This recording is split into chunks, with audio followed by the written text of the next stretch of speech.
So sit back, relax, and enjoy the tingles that await you. Parables of Rama. The law of love, a king's change of mind. A king went into a forest on a hunting expedition. In the heat of the chase, the king became separated from his companions. Under the scorching rays of burning sun, he felt very thirsty. He found in the woods a small garden. He went into the garden, but being in this sportsman's dress, the gardener could not recognize him.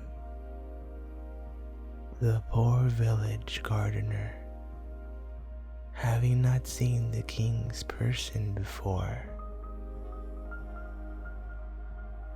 the king asked the gardener to bring something to drink because he felt so very thirsty. The gardener went straight into the garden, took some pomegranates, squeezed out the juice, and brought a big cup of it full to the king. The king gulped it down, but it did not quench his parching thirst entirely. The king asked him to bring another cup of pomegranate juice. The gardener went for it. When the gardener had left the king's presence, the latter began to reflect within himself. This garden seems to be very rich. In a half a minute, the man could bring me a large cup full of the fresh juice. A heavy income tax ought to be levied on the owner of such flourishing concern. On the other hand, the gardener delayed and delayed, did not return to the king, even in an hour. The king began to wonder, how is it when I first asked him to bring me something to drink, he brought that pomegranate juice in less than a minute? And now he has been squeezing out the juice of the pomegranates for about an hour, and the cup is not full yet. How is that? After 1 hour, the cup was brought to the king, but not brimful. The king asked the reason why the cup was somewhat empty, whereas he filled the cup so soon at first. The gardener, who was a sage, replied, "Our king had very good intentions when I went out to bring you the first cup of pomegranate juice, and when I went out to bring you the second cup, our king's kind benevolent nature must have changed. I can give no other explanation for such a sudden change in the rich nature of my pomegranates. The king reflected within himself, and lo, the statement was perfectly right. When the king had first stepped into the garden, he was very charitably disposed to and full of love for the people there, thinking in his mind that they were very poor and needed his help. But when the old man had brought him 1 cup of pomegranate juice, in so short a time, the king's mind had changed and views altered. The falling out of tune with nature on the king's part affected the pomegranates in the garden. The moment the law of love was violated by the king, that very moment the trees held back the juice from him. So long as you are in perfect harmony with nature, so long as your mind is in tune with the universe, and you are feeling and realizing your oneness with each and all the circumstances and surroundings, even winds and waves, will be in your favor. The very moment you are at discord with the all, that very moment your friends and relatives will turn against you. That very moment you will make the whole world stand up in arms against you. The moral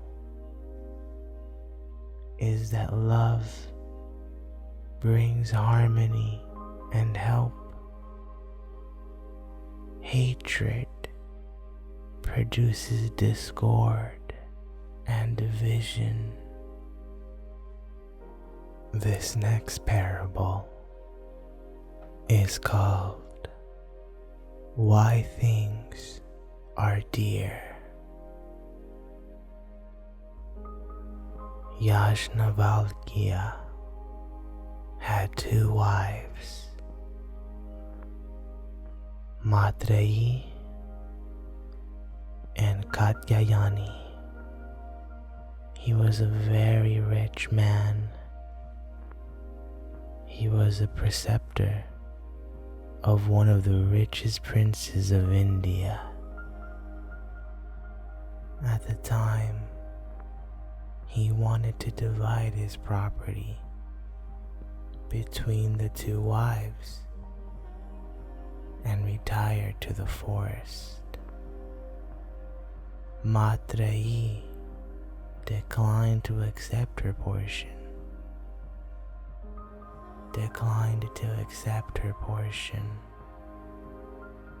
Saying if this led to immortality, her husband would not give it up.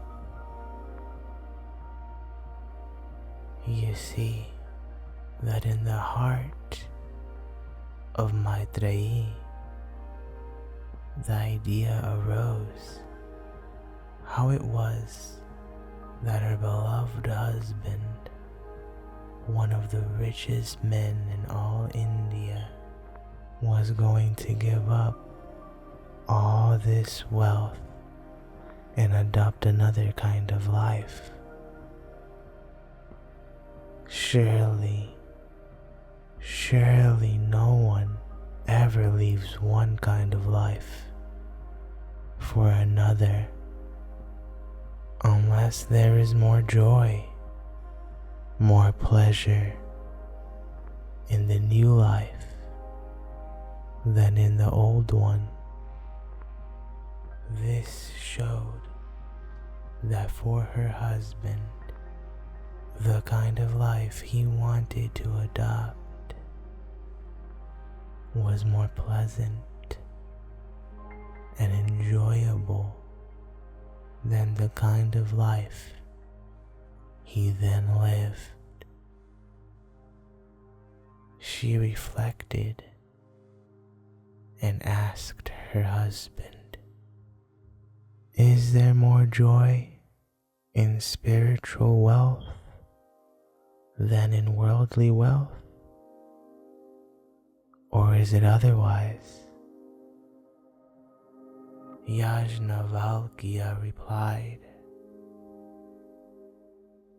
"The life of rich people is what it is, but in such a life, there is no real joy, no real happiness, no true freedom." Then Maitreyi said, "What is a possession of which makes you altogether free, which makes you free from worldly greed and avarice? Explain to me this nectar of life. I want it." All his wealth and property were made over to Katyayani, and this wife, Maitreyi, got all of his spiritual wealth. What was that spiritual wealth? According to one interpretation, the cause of the husband being dear is not that he has some good attributes or that there is anything particularly lovely in him, but he is dear because he serves as a mirror to the lady, as we see our own selves reflected in the mirror of her husband. And that is why she loves her husband. And that is why her husband is dear. The other meaning is that the wife loves the husband not for the husband's sake, but for her own sake. She ought to see God, the true divinity, in the husband. You know that if love is not reciprocated, then nobody loves. This shows that we love only ourselves as reflected in others. We want to see our true self, the God within, and we never love anything, for its own sake. The moral: things are dear not for the sake of things, but for the sake of the self, the Atman. If you've made it this far, thank you for tuning in. like, comment, and subscribe. Until next time, Chimers.